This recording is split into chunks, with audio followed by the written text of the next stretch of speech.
Hi everyone, today we're going to talk about the importance of letting go of labels. So a label is something that we use to categorize ourselves based on our personality traits, based on the ways that we typically operate. So you've probably heard labels like introvert, extrovert, pessimist, perfectionist, left-brained, right-brained, and of course all of the different Myers-Briggs personality types. Now labels are helpful for understanding our current situation. It can be a relief to put words to our experience. For example, let's say that we discover that when we're out in big groups of people, we tend to feel really drained. Well, instead of feeling like there's something wrong with us because everyone else is having fun and we're sitting there like, maybe it's helpful to know that we're actually more introverted. And that's a common thing for introverts to feel drained when they're in big groups of people. Now again, labels are helpful, but it's a very fine line between understanding yourself and putting yourself in a box and believing that you're set in stone based on that label. So today I want to share with you some of the labels that I used to describe myself for 25 or 26 years of my life. I'm 28 now, and how those were holding me back from doing the thing that I wanted to do most. So here we are. I was a pessimist.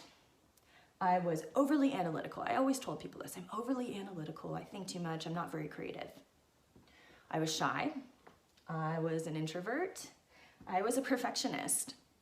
I was risk averse. I was terrified of taking risks. And I was way too sensitive. I took everything personally. I got my feelings hurt. If someone criticized me, I'd think about it for weeks and feel horrible about it. Okay, so what happened when I decided, hey, I want to start a business, which is this coaching business?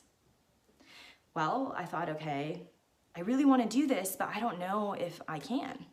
And so I thought about all the qualities that I needed to have in order to start this business, and here's what I came up with.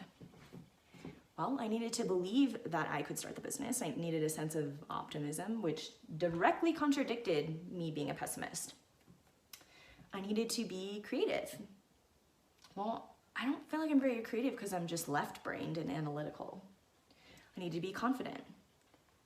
Well, I'm terribly shy, I get embarrassed easily, I have really bad social anxiety, and I don't have a very strong sense of self-esteem. I need to be outgoing. Well, I'm actually an introvert and I don't feel energized being around really big groups of people, and so how is this going to work if I'm working with people? I need to be flexible because things don't always go according to plan, but that doesn't really align with the label of me being a perfectionist because I need things to work out the way that I want them to. I need to be able to take risks. Business is risky, but I'm terrified of taking risks. Maybe I can't start a business.